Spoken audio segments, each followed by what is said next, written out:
Just go into the mix. Yeah, I did. I don't think I don't know how not to get into something like that. I believe he's the same way. I like to say I want to stay calm, and it just never happens. So it's like it felt good to be back. Big W. I'm just all smiles right now. Nice. But so he didn't get out of there scot free. Got a little damage as well. I mean, how did you think the fight played out? I mean, what he brought to the table versus what you expected? I know you had a lot of respect for him, but Yeah, I knew he was gonna be quick. I felt he was gonna be quick. I knew he was gonna have that, like you said, that boxing style, go to the body, big shots and all that. Just wanted to obviously, wear him down if I could. I did try to grab him, trying to get on top of him a little bit, but it just didn't work out. And then just got right back to what I was doing. That didn't work, so let's get back to that jab. I mean, I think this is a fight a lot of people thought you needed to win to really make a statement. So I guess, can you talk about just the importance, like the emotion, I guess, of tonight of making a statement like that? Yeah, man, I needed that, man. I needed it for the team. I needed it for me. Needed it for my family, and yeah, we're back.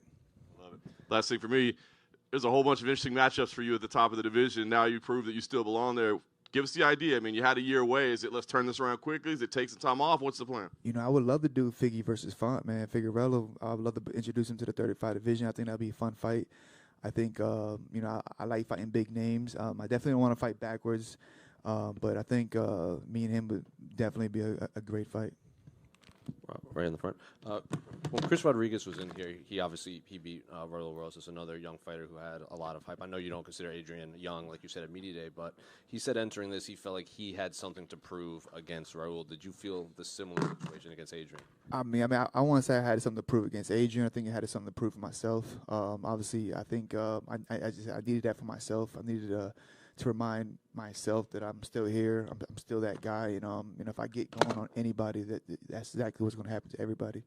And Joe Rogan on the broadcast said that the damage under your eyes and stuff, he thought it was from the years of fighting catching up to, and maybe you damaged like easier or you bruise easier because of all the damage that you've taken over the years. Is that true, or was it Adrian that was actually hitting you with shots? Man, that dude was throwing bombs, man. What are you talking about? Like, he hit me with a bomb, man. So, yeah, I mean, obviously, I don't know. I don't think so. I think I had more damage on this side than the other side, but he caught me with something quick early.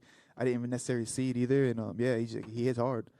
The broadcast also made it seem like Adrian was kind of agitated at his coach, saying something, yelling at his coach. Something. Did you hear him saying anything in there after the fight?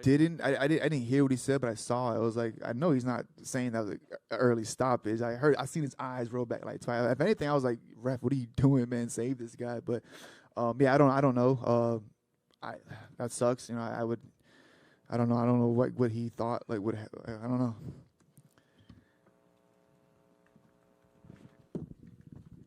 Rob, I know that you believed going into the fight that you were still that guy, but now you know.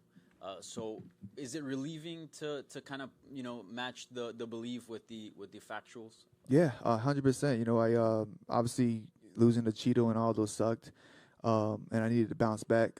Again, like I said, for myself, for my team, for my family, and to go out there and do it on a big pay-per-view against a dangerous guy like Adrian, it was just. So again, I'm all smiles, man. I just can't stop cheesing. It's a big night, great night, and yeah, on to the next one though. What would you say are like the biggest things that you want to add to your game or work on after suffering those defeats? Like what is it? What does the Rob Font 2.0 look like? Yeah, I'm just trying to steal a page out of George St. Pierre's book. Just want to just consistently get well rounded. I want some more finishes. It's been a while since I finished a fight. I want some more takedowns, some more just being well rounded everywhere. And what about that Figueiredo matchup interests you? Just that he's a former champ. Would you like former champ? He's excited. I know he's gonna talk a lot of shit. I think it'll be a great, entertaining type of fight, and I think I need another big name like that. Thank you and congrats. Hi, Rob. Thanks for representing Puerto Rico in UFC, as always. Before this fight, you said, bet on me if you want to make some money. Did you felt slighted that maybe you were being used as Janice's stepping stone? I wouldn't say that. I think people saw more into how I lost the last two fights, and they were probably banking on that my chin's gone, and all the stories everybody writes. But I don't want to get hit, but like I showed that I can still take it. Obviously, the goal is to never get hit. But yeah, I think it was more of people banking on that I wasn't going to be able to last with this guy. One second question. You just asked for Davison Figueiredo. Perhaps you and Figueiredo in Puerto Rico. Let's go. I would love to. That'd be awesome. Let's go, man. I appreciate you guys.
Good work. Congratulations. Joe, I knew it was going to be you. Yes, sir. Congratulations. I mean, obviously an impressive performance tonight. How are you feeling after that victory? Feeling great. You know, I was really looking forward for a finish, but I think it was a good fight. You know, I tried to put on a show every single time. I was really looking forward to a finish. Hit him with the good shots. Took him down a couple times. If I'm not wrong, I had 3 takedown attempts, and I finished all 3. And a lot of wrestlers didn't do that. You know, like a lot of guys, high-level wrestlers that he fought, having trouble taking him down. I didn't. And I think I showed a lot of improvement, and that guy was freaking slippery. That's a old dog Miami trick with the lotion because he was so slippery. Wow. Obviously, you dominated the last 2 rounds. Kind of a slow start in round number 1. Was that by design, or was that just kind of the way things played out? No, not at all by design. I want to start putting a lot of pressure, but I speak Spanish, and I was listening to his Paulini, his coach, and he was whenever he get closer, you hit him with uppercut with the knee, and then I kind of felt a weird trick, and he was kind of listening to that, and I was just like trying to fend him, trying to do a couple feints to see if he throw it. It was just a weird distance in the beginning, and then I'm like, shit, and I hate that I have a slow start. I want to start pressuring, putting a lot of pressure in the beginning, be a little bit more aggressive. That would change the results, you know, if I put a lot more pressure, maybe positive, maybe negative. We'll never know. But, yeah, I would love to start a little bit more pressure. Yeah. You're not used to getting booed a whole lot, man. So, I mean, you were the enemy all week long. I guess, what did that feel like going in there and having the crowd trashing you in there? It feels great, to be honest. It does feel great. I love that energy. I love the fans. The guy's a freaking superstar right here, brother. I got to respect that.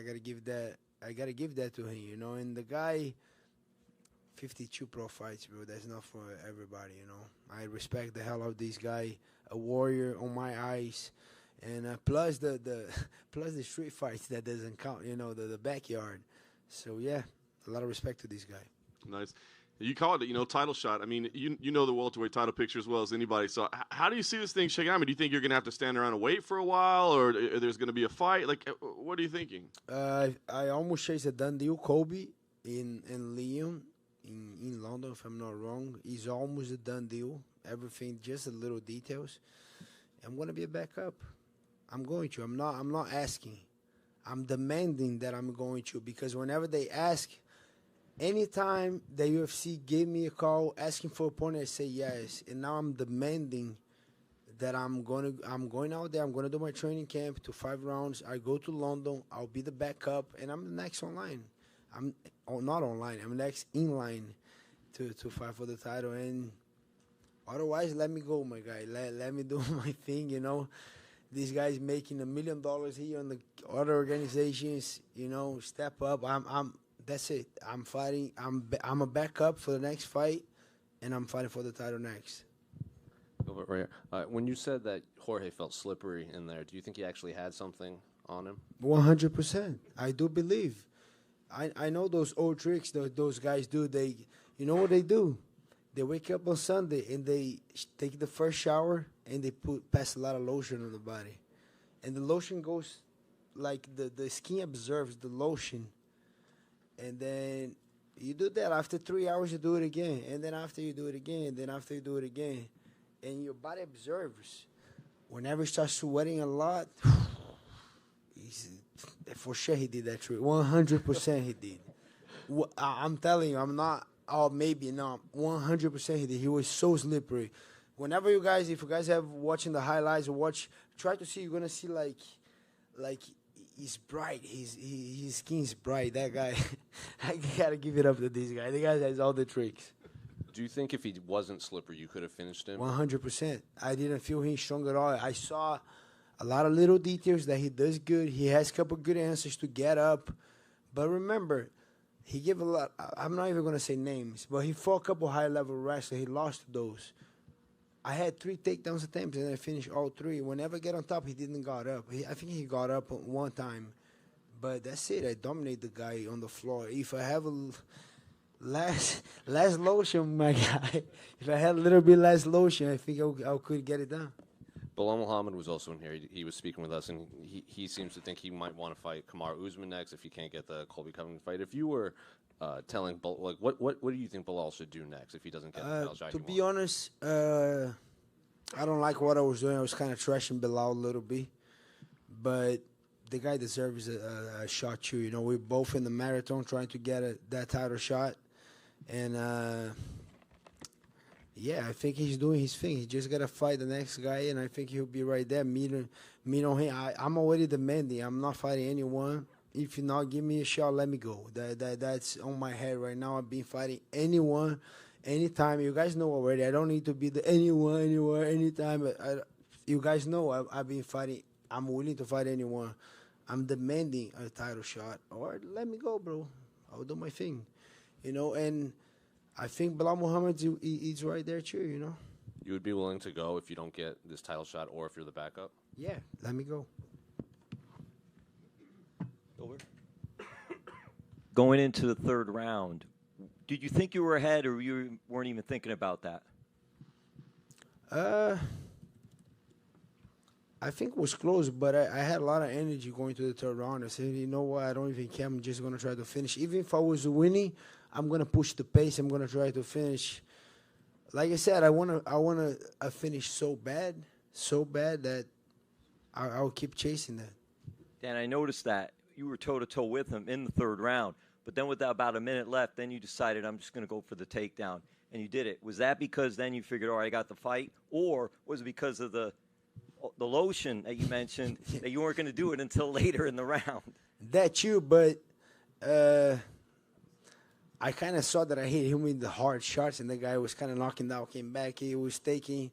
I thought maybe ground and powder would do it. So, and in that too, those judges are crazy nowadays. They cannot. I don't know what they think sometimes. So, I need to be a little bit more, do more damage, be a little bit more. The way I see the fight is, if the fight's it's close, those judges, I don't know what they're gonna do, right?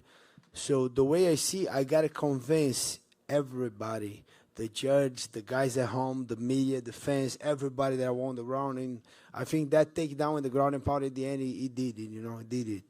And lastly, from me, do you also think too, with the hometown crowd, that could have swayed the judges a little more too if it was coming to that? Maybe those judges, they gotta investigate those judges. Jesus.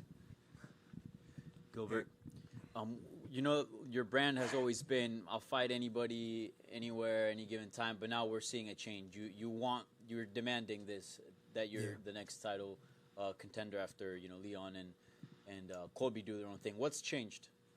Change that I'm not getting any younger, my brother. You know, and being willing to fight anybody and literally fighting anyone didn't give me that. Now I demand it. Give me that or I don't care. Yeah. And who do you think would win between Leon and Colby? It's a good fight. I gotta stop and take a look at that. I do think Colby wins. I don't think it's gonna be easy. He's gonna get kicked a lot. He's gonna get hit a lot. Leon is big for the division, long. I think way better striker than Colby, but maybe Colby with that pace and the wrestling, he might get it done. But I think Colby against me is an amazing fight. I think on the striking I have advantage. I do believe, and on the ground it will be so nice. I cannot wait for this fight. Yeah. And Colby has obviously, you know, his whole brand started by going to Brazil and saying, you know, everything that he said. I know you're a pretty chill dude, but you are Brazilian, right? Is there anything there that extra, besides wanting to fight for the belt, that you would like to get your hands on Colby? Not really. I know he's just doing his thing. And like I said, same thing with Bilal Muhammad, with all these guys. I'm not gonna push no one of these guys down to elevate myself. I think they're doing their own thing. I respect every single one. Bilal is almost there too. Colby's there already. He doesn't deserve. It doesn't matter. He's there now, you know. So I'm not here to judge these guys. I'm here to do my job, and I want to fight for the title. And I hate to say I want to fight for the title. I want to win the title, and I want to get the title. That's what I want. Thank you and congrats. Thank you. En español, un poquitico. ¿Qué significó para ti pasar a la historia como el hombre que retiró a Jorge Masvidal en Miami? Y si ¿Te sorprendió que Masvidal durara los 3 rounds contigo? Estoy contento, pero no sé, porque ese ahora retiró.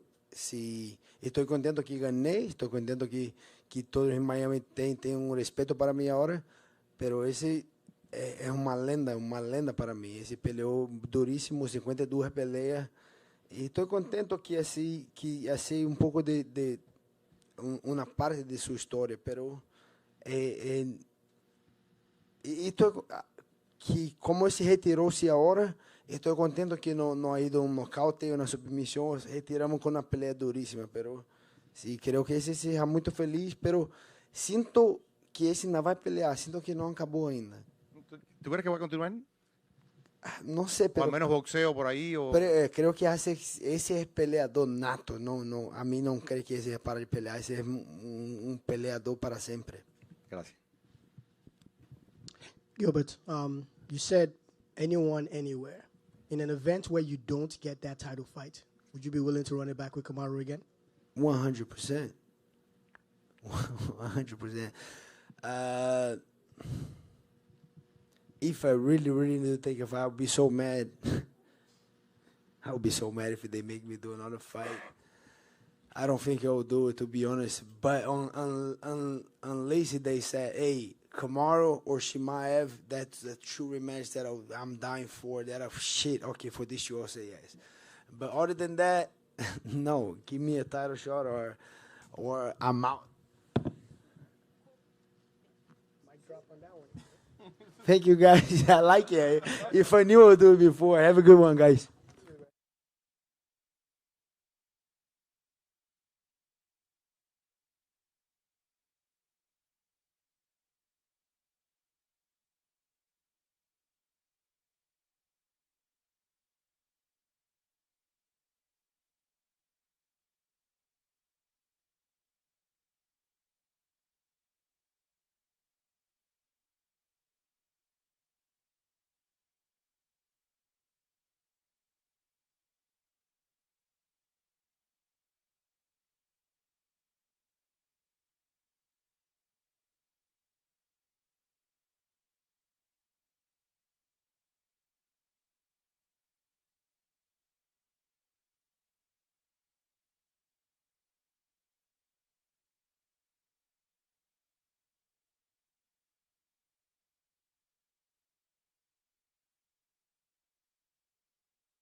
All right, guys. The fight of the night went to Curtis and Gastelum, and performance of the night went to Font and Israel. They all won $50,000.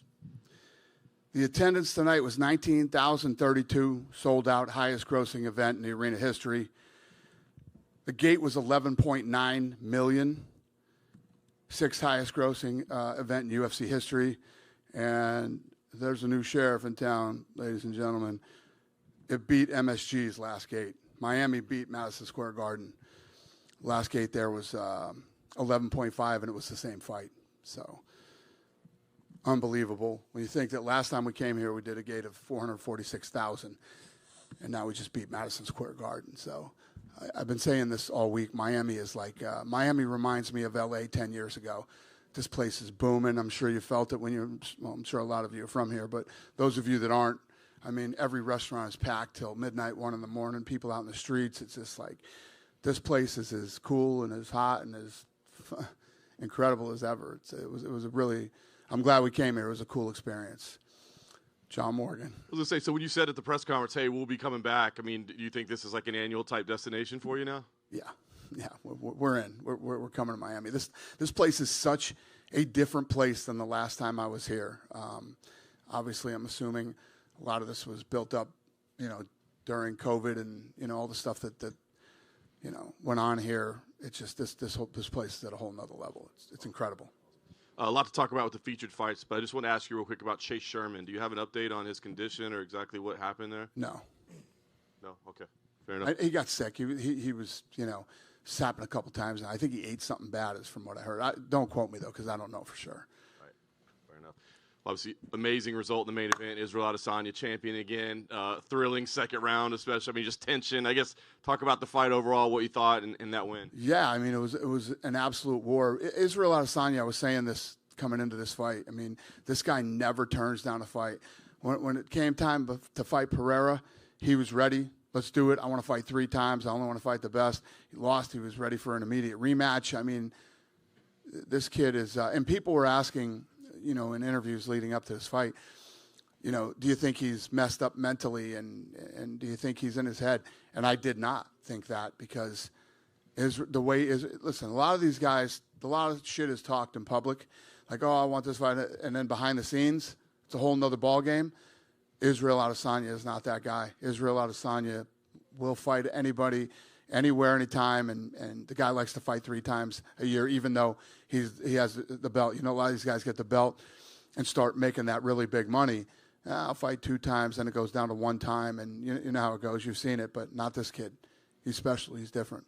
Emphatic victory tonight. What do you think? I mean, a great rivalry between these two, right? It was a great storyline. Is there unfinished business now? Like, do they need to do it again to settle the UFC trilogy, or what are your thoughts? Honestly, I think that Pereira probably moves to 205 after this fight.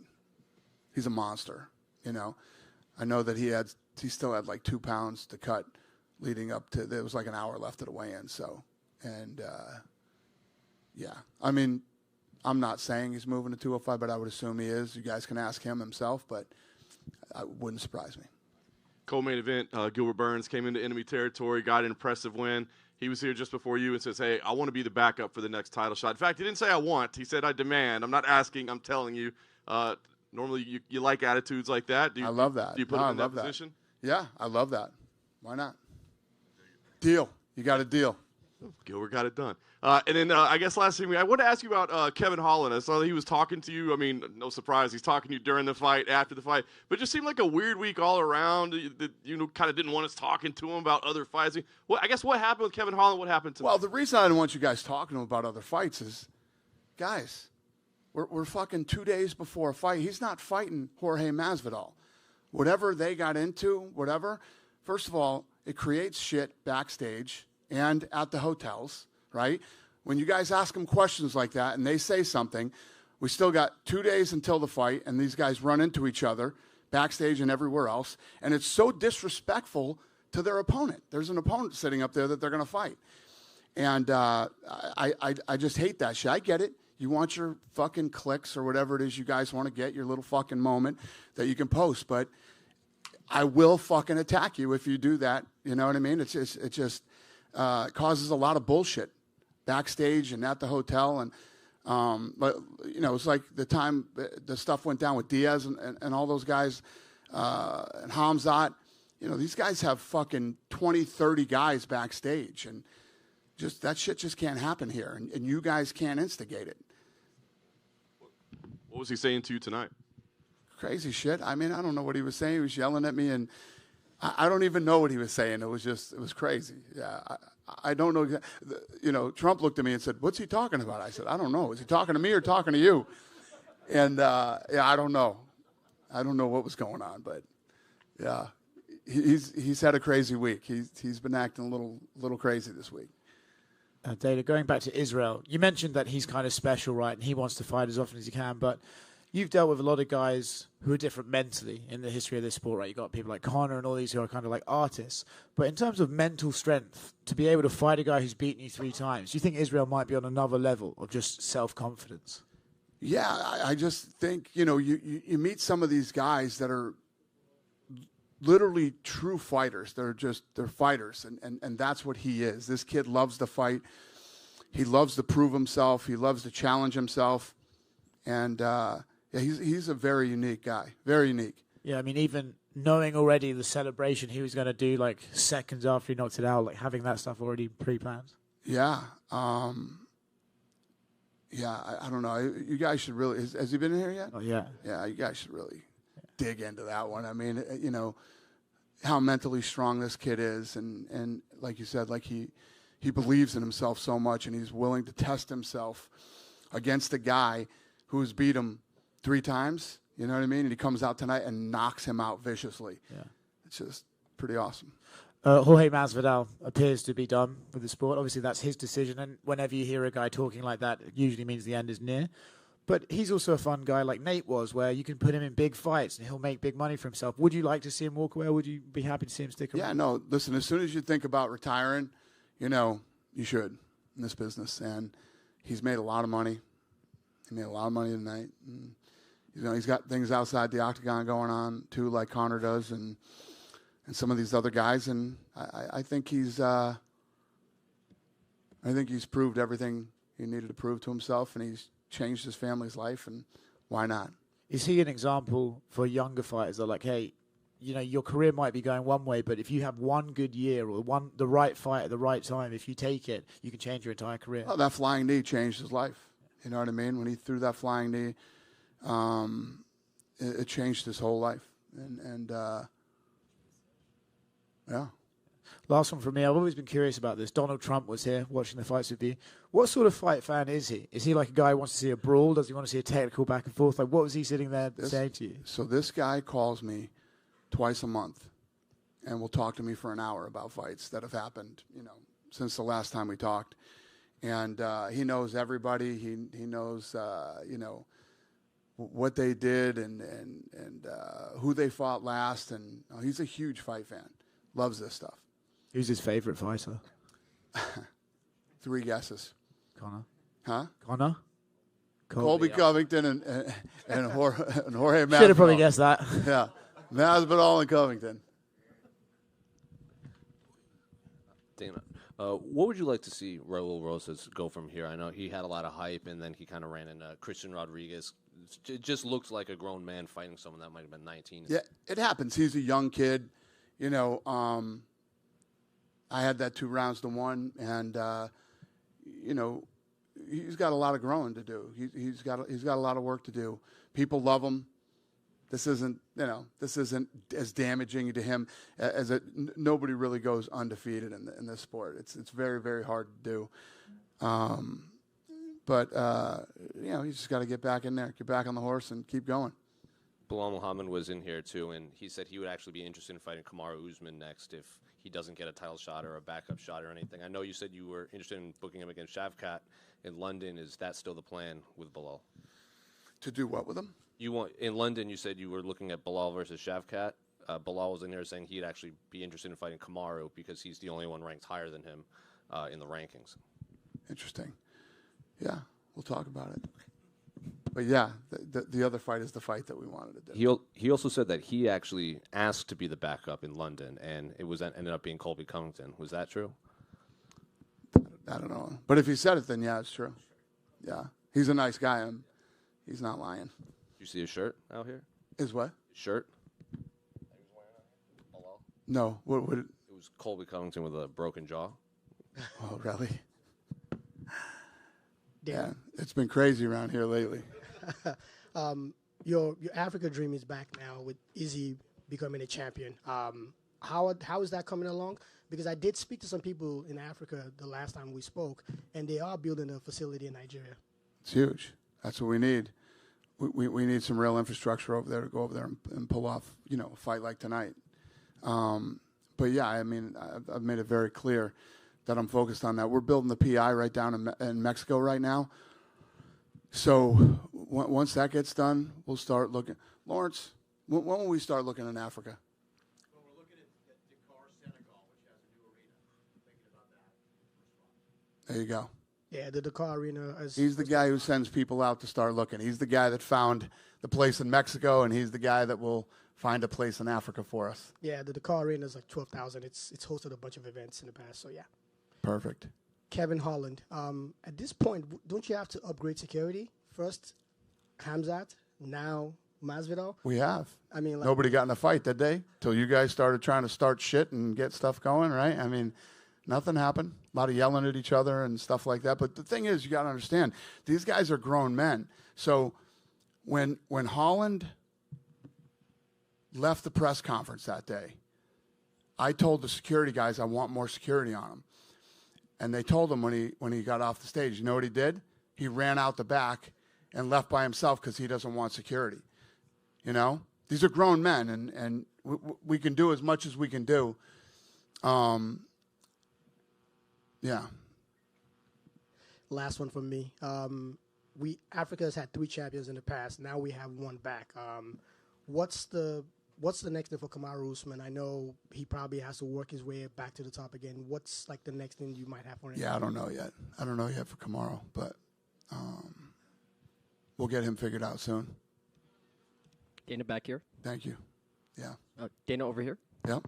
Oh, how you doing? Congratulations on another great night. Thank so, you. with the success of the Miami card and New York card, do you look at your people? Do you talk at your people? Say, hey, we got to open up our calendar a little bit more and come back to Miami more, come back to the New York market more. Like, what's this an indication of? Well, I don't think I need to tell anybody at the office that we need to come back to Miami. I think everybody, first of all, it's just such a great place to come. I'm sure those of you that came in town this week had a blast like I did. And, you know, like I say, 10 years ago, L.A. was the greatest city in the world.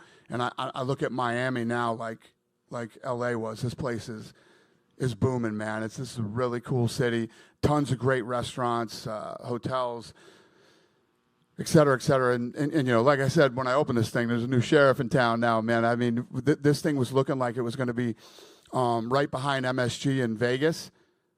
It beat MSG. So we definitely made the right decision, and now we'll figure out when to bring it down here again. Cool. One more question. So I actually wanted to talk about the Endeavor deal with the WWE. Anytime you can get Vince McMahon and Dana White on the same depth card, that's 1992 Dream Team type stuff. So what's your thoughts about the deal, and what are your thoughts about WWE and UFC congraining this sports and entertainment conglomerate? Yeah, I like the deal. I'm very supportive of it. I knew that they were working on it a long time ago. And Ari's super respectful like that. You know, Ari wanted to make sure that everybody was good with this before we move forward with it. And I think that Ari is going to bring a lot of value. That doesn't change anything around here.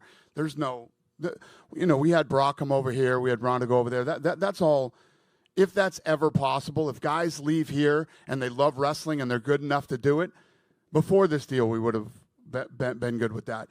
But what's going to happen now is Ari's going to add a ton of value to WWE, whether it's sponsorship, licensing, and a lot of other things that he can do when he touches the business. And these two, the UFC and WWE, will become their own stock. We'll have our own ticket. They're talking about, I don't know how much I can talk about this. I should shut the fuck up, actually. Yeah, my lawyer is shaking his head, yes. Yeah, we're really happy about this deal, and we're looking forward to it. One more, actually.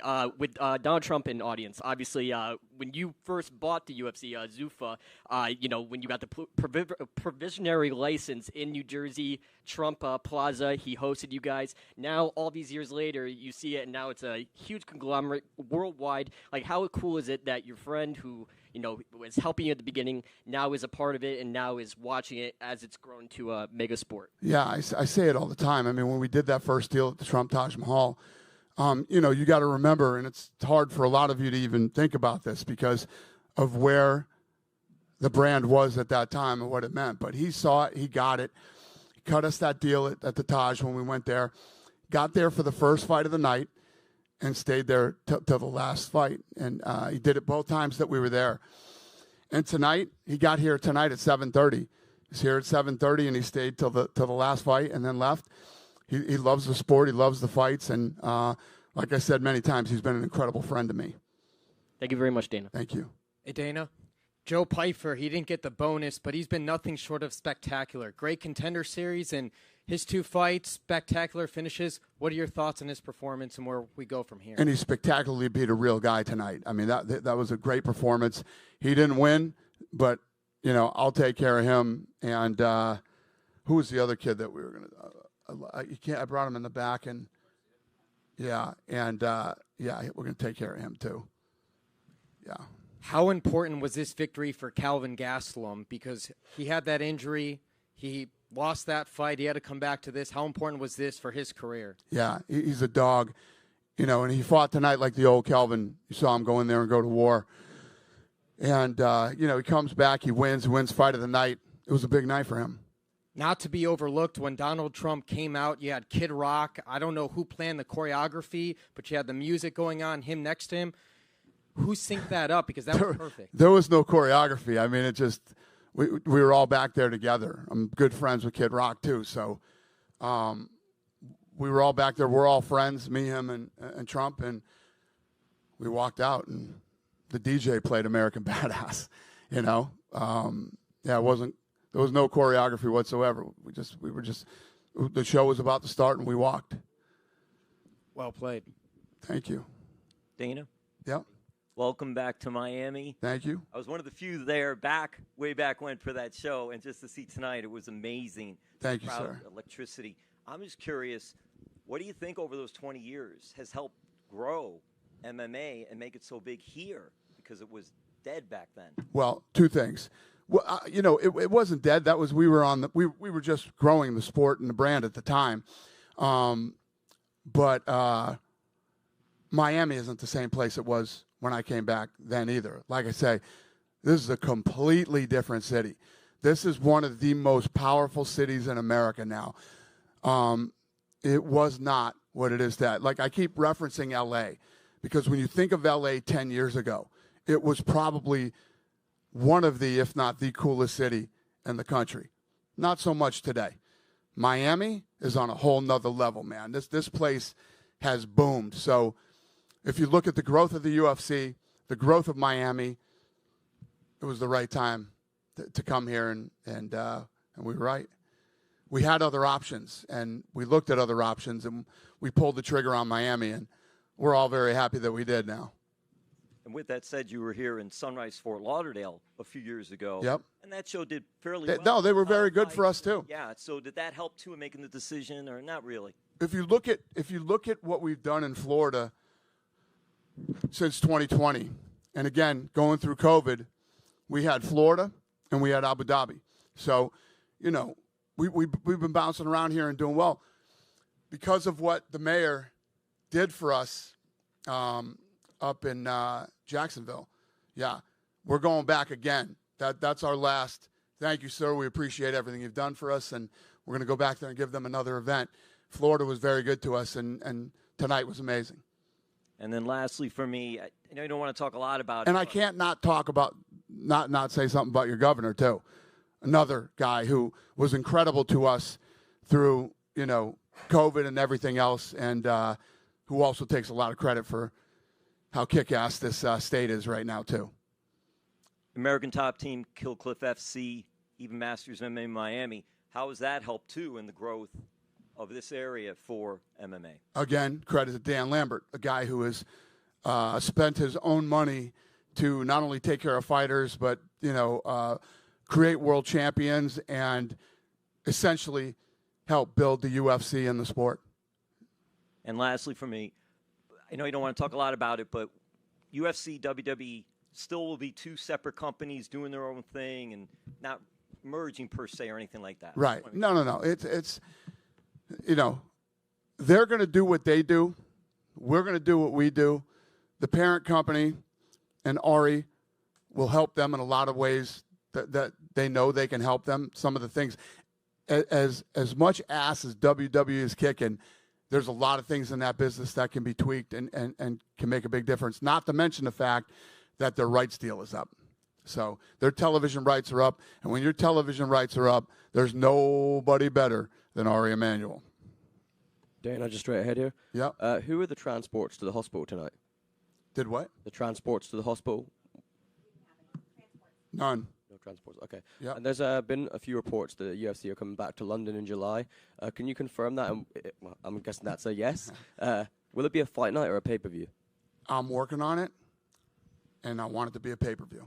Awesome. Yeah. Guessing it'll be Colby Leon if that is the pay-per-view. When I talk about Florida, let's talk about London now. London has been incredible to us, man. It's been amazing. The fans over there are amazing. We're supposed to have a fight night in July. I want it to be a pay-per-view. So there's a lot of internal shit that needs to be worked out, and I'm working on it. So, thank you. Yep. Go ahead, sir. Rob Font just knocked out Adrian Janis after a year layoff, and he asked for Davison Figueiredo when Davison makes his 135 debut. What do you think of that fight? Yeah, I mean, the big win tonight for Rob Font, man. That was huge, impressive. The fight was a war, and yeah, tonight was a big night for him, man. I don't know if that's the answer to your question, but big night for him. I mean, huge. With Endeavor buying WWE, WWE is having an event in Puerto Rico May 5th, SmackDown, and then they're having the pay-per-view on May 6th with Bad Bunny as an associate. Those two events in the 17,000 Puerto Rico Coliseum got sold out in a week. Perhaps UFC may consider finally coming back to Puerto Rico. I'm all about Puerto Rico. I've talked about Puerto Rico a lot when I talk about building PIs. Yeah, I mean, I wouldn't say no, yeah. And what about that PI? We're doing Mexico right now. We got to get that one. But PIs aren't cheap. They're expensive to build, man. We're working on Mexico now, and then we'll get our shit together and figure out what's next. Because we're talking about opening one in Abu Dhabi. I want one in Puerto Rico, and I would love to have one in Africa, too. Thanks. Yep. It's going to take time, though. You know, here, is there an update on John Jones? As far as what? Like, what's next for him when he... John Jones came out, made quick work, and poof, disappeared, man. He went back to whatever he's doing. He's ready to fight. He wants Stipe, so we'll get it figured out. And that's definitely the fight Stipe is next? That's the one he wants. Yeah. And just a couple quick ones with Masvidal retiring. You know, he's not entirely retiring from combat sports in the sense that, you know, he is doing his own thing as a promoter with Gambit Boxing. Just curious, what do you think of the bringing MMA guys into boxing? What do you think of the show, the promotion? I actually watched the fight. It was I liked the undercard. Thought the undercard had good fights. The other thing that I was impressed by with them is that they actually had good production. When you watch a small show like that, right? One thing that you have to understand whether the production's good or not is how fast the replay comes. They were right on top of the replays. The replays came out fast. They did a damn good job with the production. I was impressed with it. The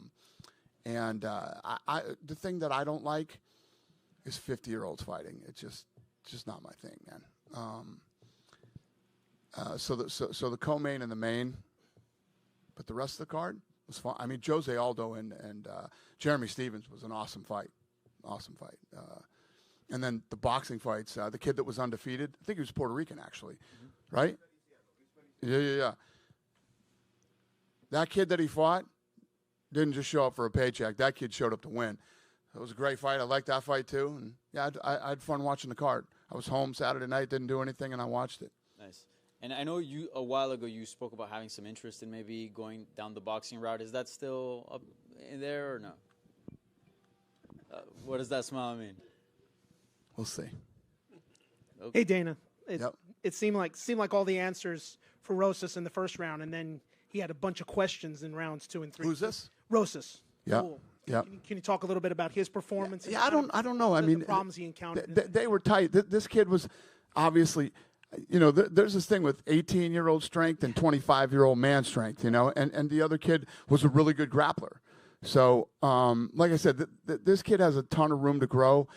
Tonight was a good experience for him, and that's what this sport's all about.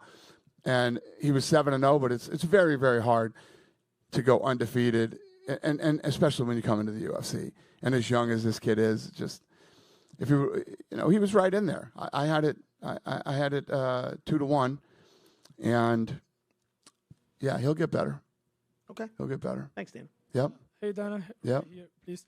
If Poatan decides to stay in the middleweight, will he have the trilogy? Yeah, Poatan. Well, I was saying to him earlier, I would bet anything he moves to 205 after this fight. Yeah, but you approve the trilogy. Like, if he wants to stay in the middleweight, it's like to. I don't know. We'll see what happens. We'll see what he decides after that. I mean, the fight just happened 30 minutes ago. I don't know. We'll see. Dana over here. Dana, Yep. you've mentioned the PI in Mexico several times during the press conference. Do you have a window when it's going to open? Lawrence, when's the PI opening in Mexico? September this year. And I know you mentioned a couple of weeks ago that unfortunately Mexico isn't in the plans for 2023. What is the reason for this? It's been 4 years since the last visit for the UFC to Mexico. Is this like an issue with the arena, maybe the promoters down there? Why is the UFC not going to Mexico this 2023? Got it. As the world starts to open up now, there's a lot of other places that we got to go. But you're not wrong. I mean, for the first time ever, we got 3 champions. Why did we not do a Cinco de Mayo fight? Why did we not do this? Why? We're fucking it up. That's why. We're fucking it up. We're trying to fix it. And lastly, we're making a lot of mistakes right now, and I know we are, and we'll get our shit together. I promise you. And lastly, can we confirm that Yair Rodriguez is fighting Alexander Volkanovski in International Fight Week?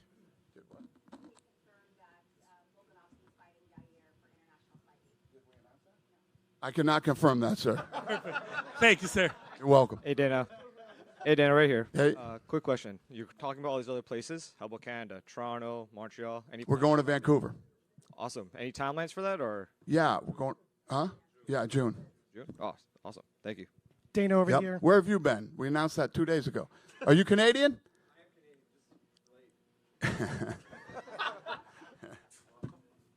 Dana over here. A few events over the past few years with WWE and the UFC have combined on both days, and I think this is the same event with 288 and Backlash. Are you guys going to talk with WWE and Ari in regards to making sure that doesn't happen in the future?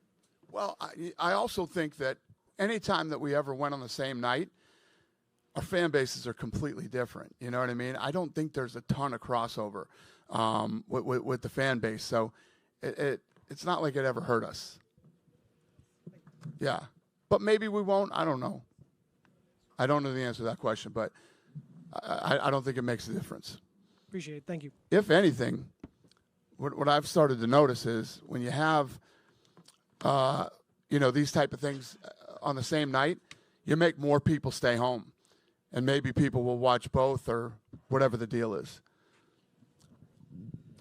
Israel's here. You guys done with me? Go ahead. What do you got for me? Okay. Just one last question, Dana. Yeah. About Gilbert Burns. Yeah. Besides fighting business, Gilbert, he speaks Spanish, Portuguese, English. He's good with media. His social media is increasing. Do you see himself in the future as one of the biggest stars of the company, maybe one of the face of the sport in the near future? Well, he's the #1 ranked guy in the world. He has all these things that you say, and he's one of the nicest guys ever. And if he has to dog it out, like against Hamzat, like when he goes in there, that guy's willing to go toe-to-toe and do anything. So, yeah, I mean, the way this guy fights and all the other attributes he says he has, yeah, he could be a big star, especially in Brazil. You guys done with me? Go ahead, sir. What do you got? There's a big boxing fight in a couple weeks, Ryan Garcia, Gervonta Davis. I Yeah. want to get your thoughts on the fight. And these two young guys are, going at it. The boxing, we haven't seen boxers in a while get a big fight like this. Just your thoughts on the fight. Yeah, I agree with you. There's very few good boxing fights out there. This is a good one. This should be fun, and that's a fight I would definitely watch. Who do you think will win the fight? Huh? Who do you think will win the fight? I have no idea. I mean, Gervonta's a bad dude, and Ryan's gonna, he's unproven yet. This is his first real big test. So if he can go in and pull it off, it's a big deal. But I'll be watching, even though De La Hoya is involved with it. Thanks. Have a good night, you guys, and thanks, Miami.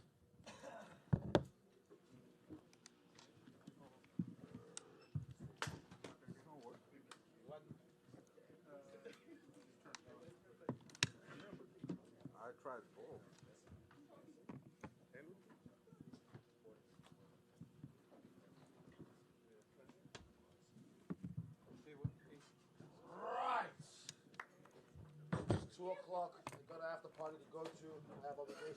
So,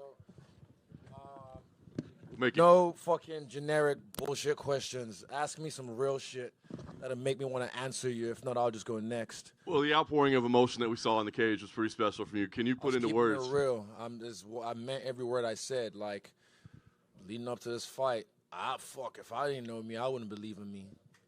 Fuck, this guy already beat this guy 3 times. Oh my God, how's he gonna do it? And I told you, I'm locked in.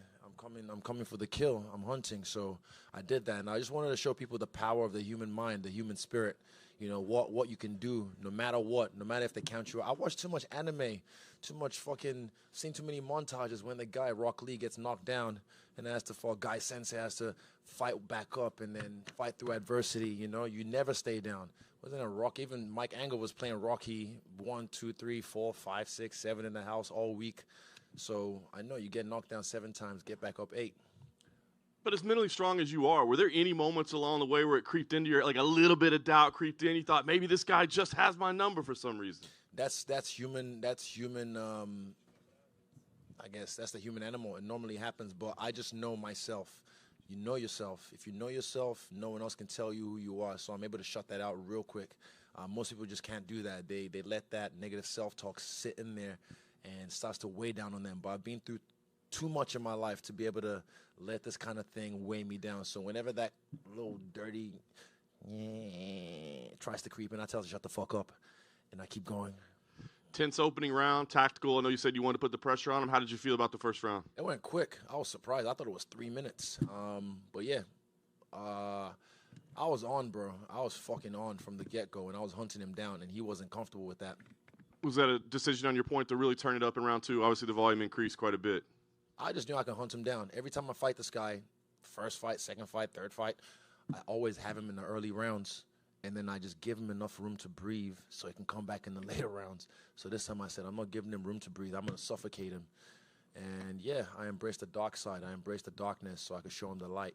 Nice. Last thing for me. No, you said you were not thinking past this moment at all. I'm not thinking. I literally Have you let yourself start thinking yet? Nope. I'm still drinking. I ain't thinking. Izzy, obviously this week with the engaged stuff, there's been a link with yourself and Muhammad Ali. I know that's one that you've loved throughout your career. Yeah. Is it cool that you had your own rope-a-dope moment? You know, you're against a big punch, you lean back and fire the right hand. The possum. So I'll tell you, he's fucking good with those leg kicks. And I was like, again? Literally, I think in the first round, I was like, fuck, again? He can't catch my leg. It was so quick because I was ready for it. I was ready to catch him. And he's so sneaky with that. I'm going to learn that off him, actually. But then, I changed the tactics up a bit. And I listened to my corner, and I trusted my instinct. But there was a moment when I was visualizing this fight, I was like, if I get the chance, and when I get the chance, George Foreman, Muhammad Ali, phantom punch, would I just let him slide? But I was like, nah, fuck that. He wouldn't have done the same to me. He'll fucking come for the kill. So the honorable thing I could have done was put him out of his misery. Yeah. And after that rope-a-dope moment, I saw him lying flat on the ground, frozen like Elsa.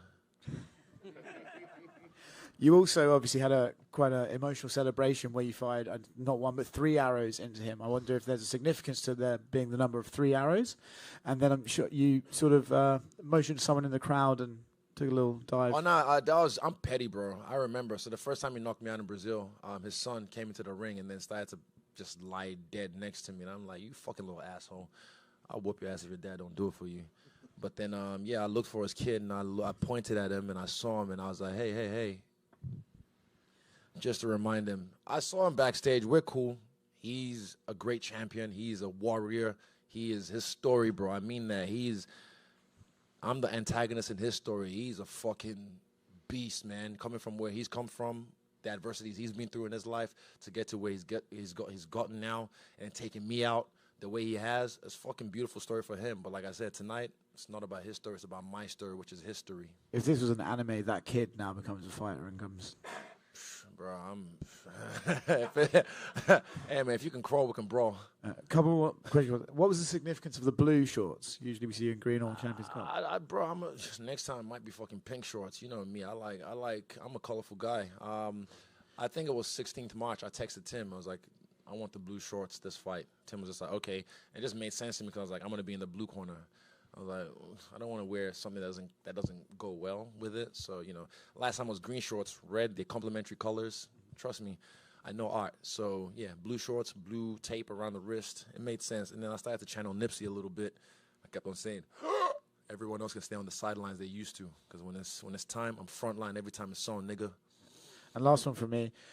Traditionally, right, everyone's going to be like, oh, well, it's 1-1 in MMA. There should be a trilogy. I don't keep score. I settle them. But I'm going to say, it's settled. Look, I gave him a fast track to the belt.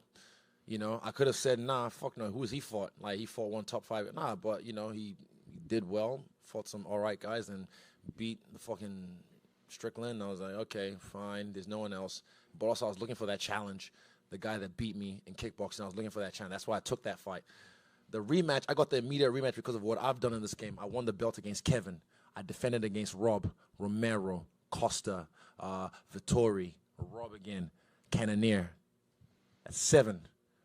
My other belt will have 7 fucking gems on it, So I did the hard yards, and I earned my fucking rematch, Now he's got to do the hard yards if he wants to do that, but I don't think he's going to because he go cause problems at 205, and fuck, good luck to everybody else, because he's a motherfucker to deal with. I'll tell you that.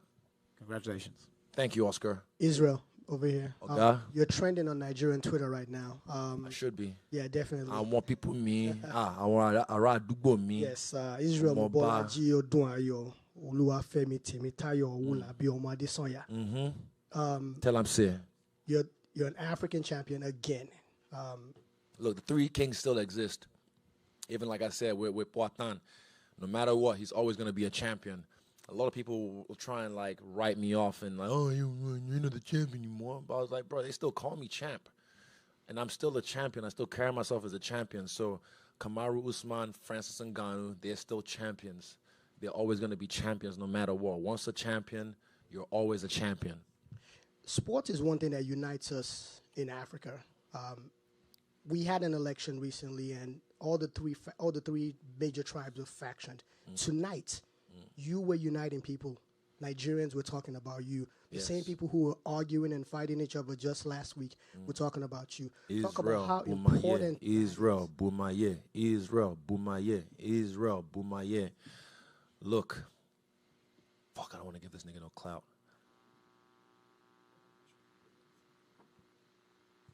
I don't whoop that. I want to whoop his ass so bad. I want to whoop his ass so bad. I want to do it in South Africa or Nigeria. And but he's got to do work. He's got to do something. Show me something so I can whoop that ass and I can show you history. I'll remind you, because you got to choose your words wisely when you speak on people that have come before you, people that paved the way for you. You got to pick your words wisely. You want to try and be a big boy. You want to bamba. You want to G with the big boys.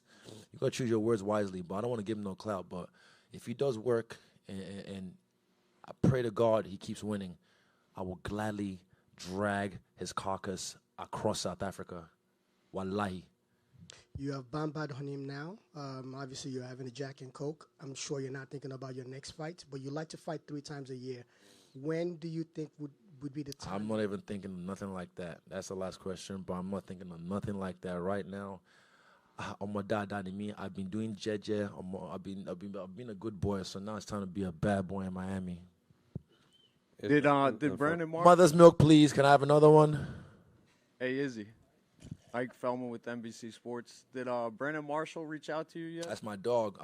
Yeah, he put $100K on me, but I told him, look, shout out to Brandon, shout out to Drizzy, shout out to everybody else that bet on me. But you have to realize, every time I step in that octagon, I put my life on the line. That's the biggest bet on this line. That's the biggest parlay you can make, is put your life on this shit. Because a lot of people don't come back out when they step in there. You know, I don't know how long he was out for, but again, I left him frozen like Elsa. He could have stayed frozen, but I'm glad he melted and came back to life. But yeah, honestly, I'm a betting man too. So shout out to Steak. We're about to make another deal, and yeah, run that shit up. More money, get more money, more money. Get more money, more money. Your post-fight words were electric, talking about being in that moment. If anybody could just experience just a fraction of that. I meant that, man. How happy I feel right now. I hope people can feel this level of happiness just once in their life. But I really mean that, because honestly, people, I talk to people every day, and Excuse it's like, you. bless me. Yeah, they're so defeated, you know? So I just want people to feel happy, but I just feel like you're never going to feel that unless you go through the adversity, you go through the trials and tribulations, you know? So, yeah, I really meant every word of what I said. And my last thing, my friend is in a group chat there saying, when you were in that moment, it was kind of reminiscent of the previous fight where you're against the cage. Are you able to remember what you were thinking in the moment? Like, I'm not going out like that again? I played possum. I knew my leg was hurt, so I went southpaw, and I was like, I can't keep getting kicked in the leg like this. I was like, he's just fucking good at those leg kicks. I can mimic them, and I've hurt him in the legs as well, but he's so good at them. But then I knew, I was like, this is it. Possum. And then, yeah, I set traps, man. Put him in the genjutsu.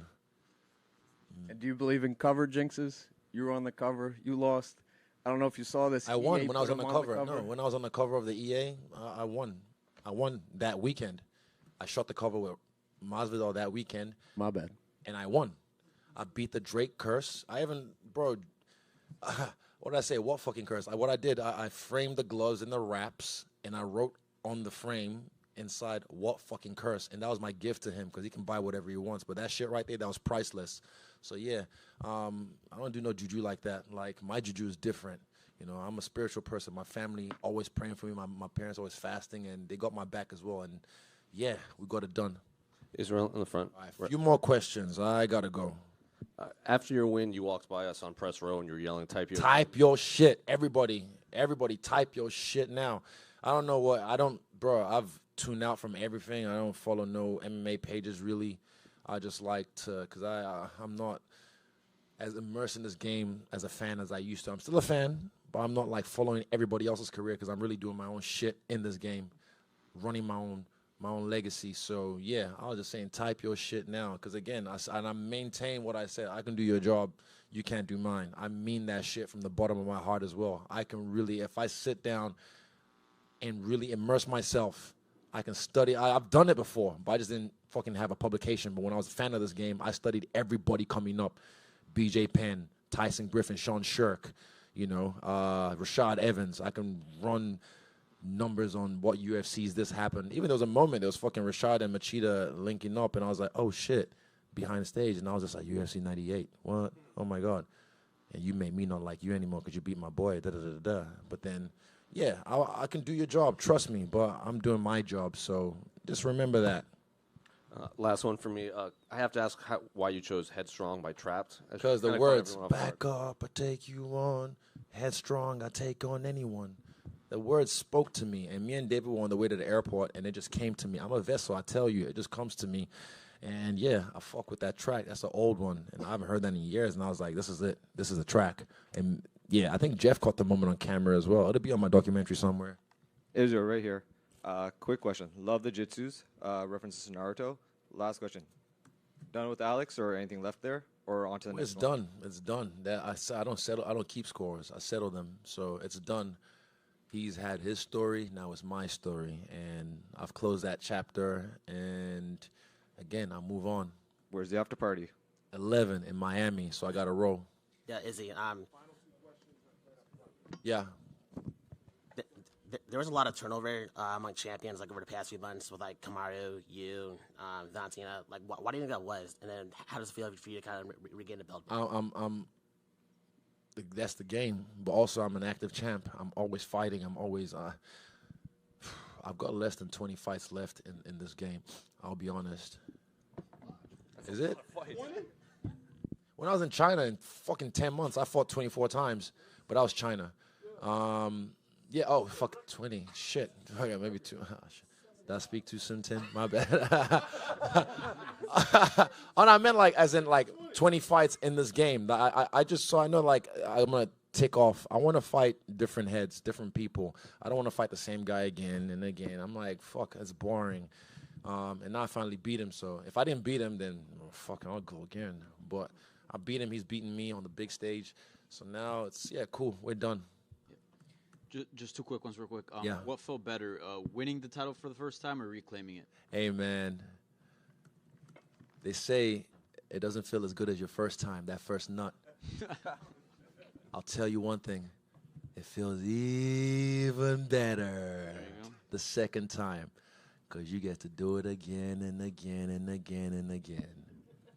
And Dana White said that it looks like Miami is going to become an annual destination. Just wondering how did Miami treat you? And Miami loved me. It's not my first time here. I was here in 2015 to help Rumble Johnson. Rest in peace to a great man. I was here to help him in 2015 for his fight, and Miami showed me a good time. I'm back here. I've been working, but now it's time for me to show Miami a good time. So I got to roll. I'll see you guys at 11 in Miami. I appreciate you. And don't take offense to what I say. I don't take offense to what you say. I know you have a job to do. Some of you I'm cool with. Some of you I really don't know. So please don't take offense to what I say. Type what you have to type. If I ever fuck up, be honest. Talk the real shit. No matter what, I will always take it on the chin because I'm a fucking champion.